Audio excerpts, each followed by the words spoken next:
വീടാ അതിന്റെ നല്ല വിചാരം കൊണ്ടുപോയി. ഞങ്ങൾ ചെറുപ്പക്കാരെ പെണ്ണുങ്ങളെ ഇത്തിരി സൗന്ദര്യം വരാൻ മഞ്ഞൾ തേക്കുന്നത് നല്ലതാണ്. മഞ്ഞൾ മാത്രം ആക്കണ്ട, കുറച്ച് മല്ലിപ്പൊടി സ്വല്പം കറി മസാലയും കൂടെ തേച്ച് പിടിപ്പിച്ച് നീ ആ തിളച്ച എണ്ണക്കകത്ത് നമുക്ക് വീട് മൂക്കി തുടങ്ങി കിടക്കാം. എന്റെ വായിരിക്കുന്ന രാവിലെ അങ്ങോട്ട് കേൾക്കരുത് കേട്ടോ. നിന്റെയൊക്കെ ഈ പൂർണ്ണ സ്വഭാവം കൊണ്ടാണ് എന്റെ 4 വർഷമായിട്ട് ഇങ്ങോട്ട് ഒരു അവധിക്ക് പോലും വരാത്തത്. കൂടുതൽ തിളക്കല്ലേ, കൂടുതൽ തിളക്കല്ലേ. ആരാണ് ഇതിന്റെ തള്ളം? നിങ്ങൾ നാട്ടിനെപ്പോഴും എന്റെ തനി സ്വഭാവം നീ കണ്ടിട്ടില്ല. എന്റെ സ്വഭാവം നിങ്ങൾ കണ്ടിട്ടില്ല. കുറെ കാലമായി ഇങ്ങനെ നോക്കി വെച്ചേക്കാനുണ്ട്. പിന്നെ നിങ്ങളോ രാവിലെ തുടങ്ങിയിട്ടുണ്ട്. എന്റെ പൊന്നു ചേച്ചി നല്ലൊരു ആഘോഷ ദിവസമായിട്ട് നാട്ടുകാരെ കൊണ്ട് അതുകൊണ്ട് പറയുന്നേക്കല്ലേ രണ്ടുപേരും പറഞ്ഞേക്കാം.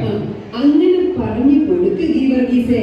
ഇന്നിവിടെ നല്ലൊരു ചടങ്ങ് നടക്കുക. ഈ വീടിന്റെ വെഞ്ചരിപ്പ് അതിന്റെ ഒരുക്കെന്തെങ്കിലും നടക്കണം. അത് ഈ കളവിക്ക് നോക്കിട്ട് കളഞ്ഞാണ്. പ്രായമുള്ള കളവിയല്ലേ വിട്ടു കള. ഇവിടെ ഞാൻ കണ്ടിട്ടില്ലല്ലോ. നിങ്ങൾക്ക് മനസ്സിലായില്ലേ? നമ്മുടെ നിന്റെ വീടെവിടാ? അയ്യോ, ആ ഗീവർഗീസ് അല്ല. നമ്മുടെ അയലോക്കത്തെ കഴിഞ്ഞ ആഴ്ച വാടകയ്ക്ക് താമസിക്കാമെന്ന് ഗീവർഗീസ്. ഈ വീട്ടിൽ ഇവനെ ഉള്ളൂ ഒരു പൈസ വായിക്കുന്നു. അവനോടെങ്കിലും ഇത്തിരി മനുഷ്യപ്പറ്റോടെ പെരുമാറും. ചേച്ചി പിന്നെ ഒരു കാര്യം, ആൾക്കാരൊക്കെ വരുമ്പോ വെറും നല്ല രീതിയാണോ പ്രാർത്ഥിക്കുന്നത്? ഇവിടെ ഇരുന്നാ പ്രാർത്ഥിക്കുന്നേ. അയ്യോ പായൊന്നും വേണ്ടേ, അയ്യോ പായൊന്നും വേണ്ടേ. എന്നോടാണ് ചോദിക്കുന്നത്. വേണ്ടേ അവർക്ക് വേറെയില്ലടാ. പായിടണം, തിരികത്തിക്കണം, ഇതൊന്നും അവർക്കറിയത്തില്ല. ഒരു കാര്യം ചെയ്യും, ഒരു പാൻ ഞാൻ തരാം. പക്ഷെ ഞാൻ കിടക്കുന്ന പായ അതുപോലെ എന്റെ കൈ തിരിച്ചു തരണം. പറഞ്ഞേക്കാം. അമ്മായിമ്മയാണെങ്കിൽ സ്നേഹമുണ്ട് ചേച്ചിയോട്, കണ്ടില്ല? ഇത് സ്നേഹം കൊണ്ടൊന്നുമല്ലടാ, നീ നോക്കിക്കുക. അങ്ങനെയൊന്നും പറയല്ലേ ചേച്ചി. അതെ, ഇവിടെ വരുമ്പോ അവർക്ക് അങ്ങനെ വറുതിരിവൊന്നും ഇല്ലടാ. നീ എവിടെയും തിരിയടാ, ഇങ്ങോട്ട് തിരി. നമുക്ക് ഒരു കാര്യം ഇവിടെ ഇടാം. അപ്പൊ വരുന്നവരെയൊക്കെ നമുക്ക് ഈ പായലില്ല അച്ഛനും കപ്പിയാലും കസേരവും മനസ്സിലായി.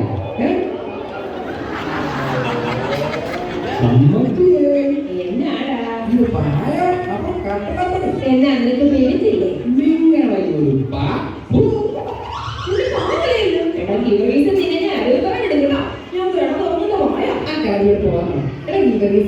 ഞാനിങ്ങനെ അധികം പേരൊന്നും വിളിച്ചിട്ടില്ല. എങ്കിലും നമ്മുടെ ബൈജു വരും, ജെലിമോ വരും, പിന്നെ ഷേജി, ആഷ്ലി, എൽഫ്രഡ്, പിന്നോ പേരൊക്കെ വിളിച്ചിട്ടുണ്ട്. വിളിച്ചു വരുന്നോ എനിക്കിട്ട് പാട്ട് തരാൻ വേണ്ടി? ഈ കളം എന്റെ കയ്യിൽ മേടിക്കും. അതല്ല, അവര് വരുമ്പേ അവർക്ക് ഊഴ കൊടുക്കില്ലടാ. ചേച്ചി എത്ര മണിക്കാ വണ്ടിയിരിക്കും? 11 മണിക്ക്. അയ്യോ, ഈ 11 മണിക്ക് ഒരു 2 ഘട്ട സമയം തന്നെ.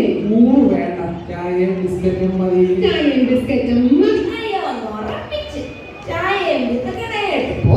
ചേച്ചി വേറൊരു കാര്യം ചോദിക്കും, ചന്തേന്ന് പാല് മേടിക്കണോ?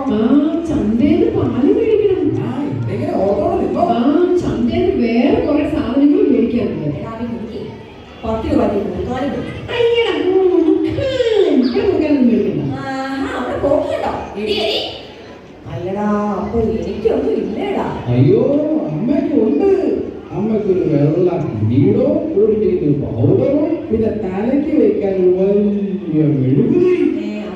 മേടി തിരക്ക് നടക്കുക. അടുത്ത കർക്കിടകത്തിലൊക്കെ എടുക്കും. എല്ലാം റെഡിയായോ എന്തോ. ഇങ്ങോട്ട് സ്ഥലം മാറി വന്ന പുതിയ വികാരീച്ചനാണല്ലോ ഒന്ന് വെഞ്ചരിക്കാൻ വരുന്നത്. അച്ഛനെ ശരിക്കൊന്ന് പരിചയപ്പെടണം.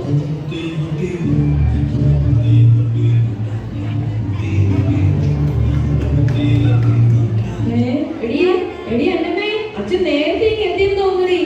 അച്ഛനോ? ഇതോ?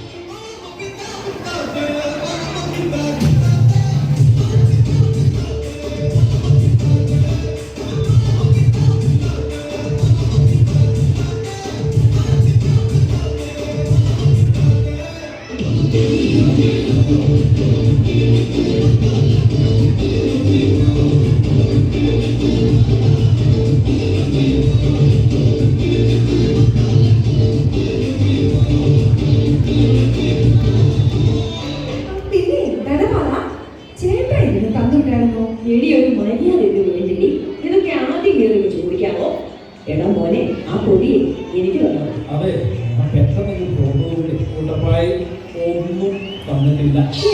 നശിപ്പിച്ചു. പക്ഷെ കൂട്ടപ്പായി കൊടുത്ത വാവയുടെ കാര്യം എപ്പോഴും പറയും. അതുകൊണ്ട് ഞാൻ എല്ലാം കണ്ടറിഞ്ഞ് ഉടുപ്പൊക്കെ മേടിച്ചിട്ടാ പോന്നേക്കുന്നത്. ഓ പിന്നെ സമ്മതിക്കണം. എന്താ അതിങ്ങനെ? ആ വാവയെ കൊടുക്കുക. ഞാൻ അവനെ കൊടുക്കാതെ ഇടിപ്പിച്ചു തരാടാ, മടിയിലിടിപ്പിച്ചു തരാടാ. ഇതാണ് അയ്യോ, ഏത് മാവ? ഇതായി കുട്ടി മാവ. നീ പൊക്കോളം മോനെ, ഇങ്ങനെ ചുമ്മാ ഉകായിപ്പ. പഴയ തരവാടാ. എനിക്കൊന്നുമില്ലടാ. അയ്യോ അമ്മയ്ക്കുണ്ട്. ഞാൻ ദുബായിൽ വലിയ നിലയില 100,000 രൂപ ശമ്പളം, 20 നില ഫ്ലാറ്റിൽ താമസം. നിന്റെ ദൈവമേ. പിന്നെ അയ്യോ, ഇത് ആരോടെങ്കിലും പറയണം. എടീ, കേട്ടോടി. ഒന്നു. നിന്നെ വന്നതിനാടി പറഞ്ഞു. എടീ ഷിഞ്ചു, മഞ്ജു, എടീ നിമ്മിയേ, കേട്ടോ, ഇതെന്റെ മോന്റെ കൂട്ടുകാരനാ. 100,000 രൂപ ശമ്പളം, 3 ആളുകൾ, 20 നിലയിൽ താമസിക്കുന്നത്. എന്റെ കുഞ്ഞുമോനെ, സന്തോഷം കേട്ടോ, സന്തോഷം. പിന്നെ അമ്മേ ഓക്കെയാണോ?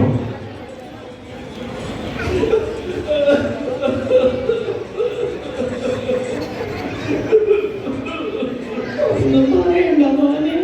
ആ എന്നാ ഒന്നും പറയണ്ട. അങ്ങനെ പറയരുത്. കള്ളക്കരച്ചില്, കളവിടെ കള്ളക്കരച്ചില് പോയി. എന്റെ മോനെ, അവൻ അയക്കുന്നതിന്നേ എനിക്ക് ശകലം ബീഡി ആകല കുഴമ്പ് മേടിക്കാൻ പോലും 10 പൈസ തരത്തില്ല. ഓ, ഇനി അതിന്റെ കുറവേ ഉള്ളൂ. അതിനെന്താ അമ്മേ, ഞാൻ തരത്തില്ല പൈസ. അമ്മ നല്ല എണ്ണയും കുഴപ്പമൊക്കെ മേടിച്ചു പറ്റി ഉഷാറായിട്ടിരിക്കണം. ഒരു 2 കൊല്ലത്തേക്ക് മേടിച്ചു വെച്ചോ. എന്നാ ഞാൻ പൊക്കോട്ടെ. പോയിട്ട് തേക്കട്ടെ. എടീ, നീ ഇത് കാണടി. എനിക്ക് എണ്ണയും കുഴമ്പും മേടിക്കാൻ എന്റെ പൊന്നുപോ തന്ന പൈസ. ആ, മേടിച്ചു വെച്ചോ. എനിക്കൊന്നും വേണം നിങ്ങളുടെ പൈസ. എനിക്ക് 2 വർഷത്തേക്ക് തന്നേക്കുന്നതാ. നീ ഇത് നോക്കടി. ധനപാലോ, എന്തോ ഇന്ന് വന്നേ. നിനക്ക് എത്ര രൂപയാ ശമ്പളം? 100,000. 20 നിലയുടെ നേരെ താമസം. അവിടെ വീട് റിസർവ് ബാങ്കിൽ എടുക്കുവായി പൈസ. ഓരോ ഈ വഴിക്ക് നേരെ കണ്ടുപോയി ഒറ്റക്ക് കടിക്കണം എന്റെയൊക്കെ. ആ കാശിനങ്ങ് ഗൾഫിൽ പോകാറുണ്ടല്ലോ.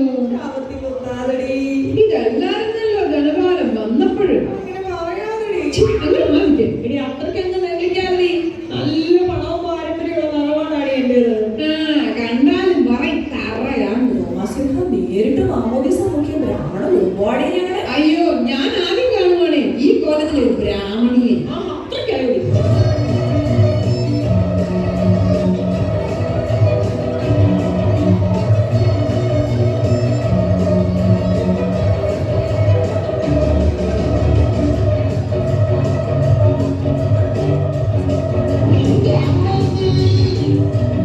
അതെ, അവിടെ നിർത്തിപ്പോയി.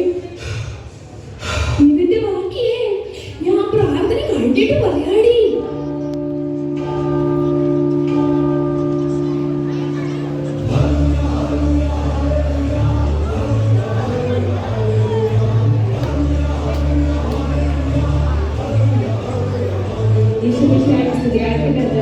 ഇപ്പോഴും എപ്പോഴും സ്തുതിയായിരിക്കട്ടെ. അത് എന്റെ ഡയലോഗല്ലേ. അച്ഛൻ ലാഗായി, അപ്പൊ ഞാനൊന്ന് കേറി പിടിച്ചതാ. താനെങ്ങനെ ഇപ്പം കേറി പിടിക്കണ്ട കേട്ടാ. കെട്ടിരിക്കുമ്പം ജയിലാടണ്ട. ഞാൻ ഈ ഇടവകയിൽ ജോയിൻ ചെയ്തിട്ട് ആദ്യമായി പങ്കെടുക്കുന്ന ചടങ്ങ്. നിങ്ങളുടെയൊക്കെ പേരെന്നാ? ഞാന് റോസ്മേരി. അങ്ങനല്ല ശരിക്കുള്ളവർക്ക് ഓരോന്ന്. ആഹാ, അപ്പൊ നിന്റെ പേരോ? എന്റെ പേര് അന്ന. സ്വഭാവം വെറും പന്ന. അച്ഛാ, ഞാൻ ഗീവർഗീസ്. ഇവിടെ അടുത്തോളോ. എന്നാ അച്ഛന്റെ പേര്? എന്റെ പേര് മിന്റുമോൻ. എന്റെ പൊന്നച്ചോ, അച്ഛന്റെ ഈ രൂപവും ഈ ഭാവവും ഒക്കെ കണ്ടപ്പോ വല്ല ഫ്രാൻസിസോ അലക്സാണ്ടറോ മിനിമം ഒരു ടോമിയെങ്കിലും പ്രതീക്ഷിച്ചു. എന്റെ പൊന്നച്ചാ. കൊറോണയമ്മച്ചിയെ കൺട്രോൾ യുവർസെൽഫ്. എല്ലാരും എത്തിയെങ്കിലും നമുക്കന്ന് തുടങ്ങിയേക്കാം. ഒരുവിധം എല്ലാവരും എത്തിയച്ചു. പിന്നെ നമ്മുടെ കൈക്കാരൻ എത്തിയിട്ടില്ല. ആ, ഇത് കൈക്കാലം മാത്രമല്ല, വരുന്ന പെരുന്നാളിന്റെ പ്രതിസന്ധി കൂടാ. ഓ എന്റെ വല്യമ്മേ, പ്രസിദ്ധേന്തി പ്രസിദ്ധേന്തി. അങ്ങേക്ക് ഒരു വലിയ കുഴപ്പമുണ്ട്. അതെന്താ? ഏത് പരിപാടിക്കും ഏറ്റവും താമസിച്ചേ എത്തത്തുള്ളൂ. ഇങ്ങനെ നോക്കണ്ടച്ചാ, ഇപ്പോഴെങ്ങ് വരികയല്ല. എങ്കിൽ നമുക്കൊരു പ്രാർത്ഥനാ ഗാനത്തോടെ തുടങ്ങാം. ആരാ പാടുന്നത്? ഞാൻ പാടാവേ. അക്കരയ്ക്കു യാത്ര ചേട്ടൻ വന്ന് ടിക്കറ്റ് എന്നാ മതിയാ. എന്റെ മോൻ നന്നായി പാടുവച്ചാ. അവന് ഒരു പാട്ട് പ്രാക്ടീസ് ചെയ്യുന്നുണ്ടായിരുന്നു. ഇഷ്ടപ്പെട്ടാൽ അവനെ പള്ളിക്കോയിൽ എടുക്കണേ അച്ഛാ. എന്താ മോനെ ഇനി വിളിക്കേ, അച്ഛൻ കേക്കട്ടെ പാട്ട്. ഡാ, മോനെ ഇങ്ങ് പാടാ. വരുന്ന ദുഃഖ വെള്ളിയാഴ്ച പാടാൻ കമ്പോസ് ചെയ്ത പാട്ടൊന്ന് പാടിക്കേ.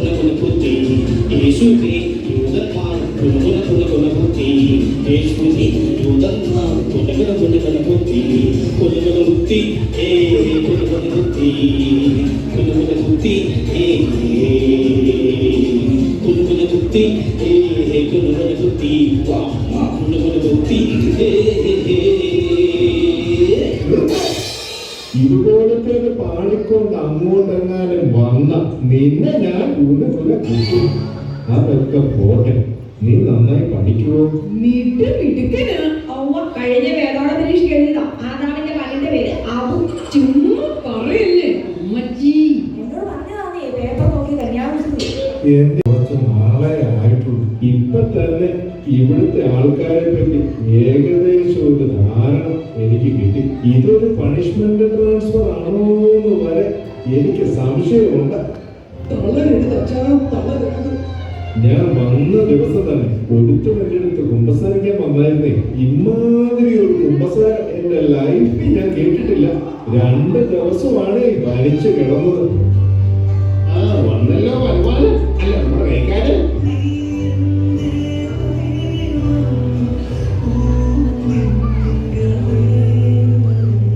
അച്ചോ, ഈശോ ശരിയായിരിക്കട്ടെ. ഞാൻ താമസിച്ചില്ലല്ലോ. അച്ചോ, അച്ഛനുണ്ടല്ലോ അച്ഛാ. ഈ ഇടവകയുടെ ഭാഗ്യം. ചുമ്മാ ഊഞ്ഞാലാട്ടല്ലേ കൈക്കാരാ. അതൊക്കെ എല്ലാവർക്കും അറിയാത്ത കാര്യങ്ങളാണ്. നിങ്ങൾക്കറിയാമോ, ഇത് മുമ്പത്തെ അച്ഛൻ തരട്ടെ എന്നും പറഞ്ഞു എന്നും എന്നെ വരട്ടുകാരൻ. ഈ അച്ഛനാണെന്നോ എനിക്കറിയാം. പിന്നെ നിങ്ങൾക്കൊന്നും കിട്ടാത്ത ഒരു ഭാഗ്യം എനിക്ക് കിട്ടി. ഈ തങ്കപ്പെട്ട പൊന്നുകുളം പോലത്തെ ഈ അച്ഛന്റെ അടുത്ത് ആദ്യമായി കുമ്പസാരിക്കാനുള്ള ഭാഗ്യം.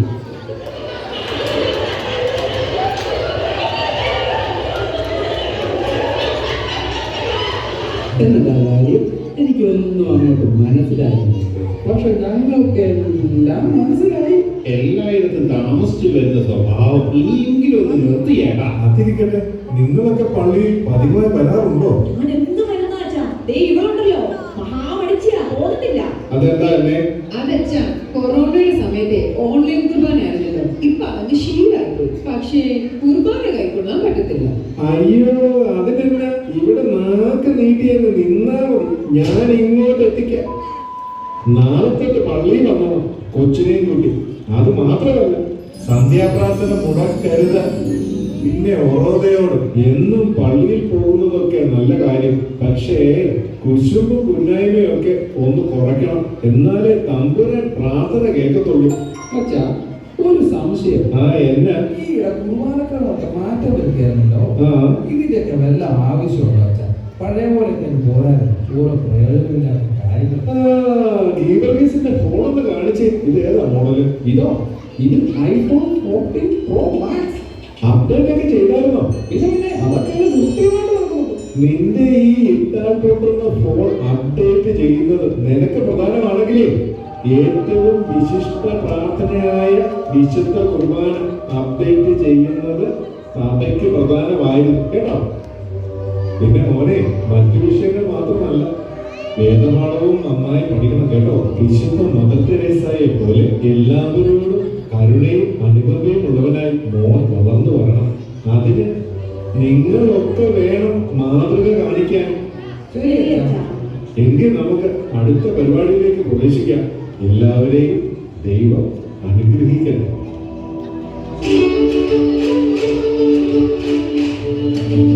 ആ